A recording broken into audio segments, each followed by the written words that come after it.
छावा चित्रपटाने एक अनबिलिव्हेबल आकडा पार केलेला आहे, तोही फक्त 17 दिवसांमध्ये. तर तो आकडा काय, थांबा मी सांगतो. त्यासाठी पूर्ण व्हिडिओ नक्की पहा.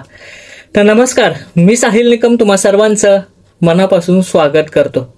तर छावा चित्रपटाने एक अनबिलिव्हेबल आकडा किंवा अविश्वसनीय आकडा पार केलेला आहे असं मी का म्हटलं, आणि ते फक्त 17 दिवसांमध्ये. तो आकडा आहे 600 कोटी रुपयांचा, तोही वर्ल्ड वाईड.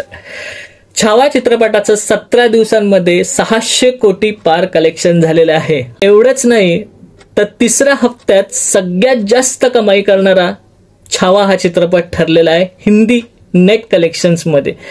ह्या आधी पुष्पा चित्रपटाने हिंदीमध्ये 60 कोटी कमवले होते तिसऱ्या हप्त्यामध्ये, परंतु छावा या चित्रपटाने 60 कोटी 10 लाख एवढी कमाई केलेली आहे तिसऱ्या हप्त्यामध्ये. तर आता आपण विस्तारित कलेक्शन 17 दिवसांचं पाहूयात. तर छावा या चित्रपटाने जी 17 दिवसामध्ये वर्ल्ड वाईड कलेक्शन किंवा वर्ल्ड वाईड कमाई केलेली आहे तर ती आहे 624 कोटी एवढी. चित्रपटाचे नेट कलेक्शन 17 दिवसांचं पाहिलं तर ते आहे 471 कोटी 56 लाख एवढं. चित्रपटाने जी 17व्या दिवशी म्हणजेच रविवारी कमाई केली, काल जी कमाई केली तर ती आहे 24 कोटी 30 लाख एवढी. आणि चित्रपटाने जे ओव्हरसीज म्हणजे फॉरेन कंट्रीजमध्ये जे 17 दिवसाचं कलेक्शन झालं, जी कमाई केलेली आहे तर ती आहे 78 कोटी एवढी.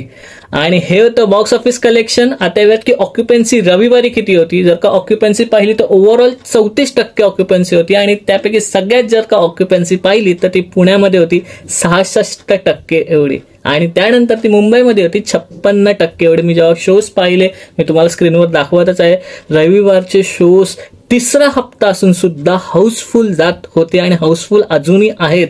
त्यामुळे चित्रपटाचं कलेक्शन इथे थांबणार नाही. बाहुबली 2चा रेकॉर्ड मोडलेला आहे, आणि आता चित्रपटाचं लक्ष आहे स्त्री 2 हा चित्रपट जो मॅडॉक फिल्मचा होता तिथे आहे. तर हा टप्पा सुद्धा पार करतो का, आणि हा स्त्री 2 या चित्रपटाचा सुद्धा जे रेकॉर्ड आहे तो मोडतो का, हे पाहणं खूप उत्सुकतादायक असणार आहे, कारण तो एक मोठा टप्पा असणार आहे 600 कोटीचा. तर तोही पार होतो का ते बघूयात आपण. अजूनही कलेक्शन्स पाहण्यासाठी आपलं YouTube चॅनल पिक्चर प्लॅटफॉर्म पाहत राहा, आणि लास्ट बट नॉट लिस्ट स्वतःची काळजी घ्या.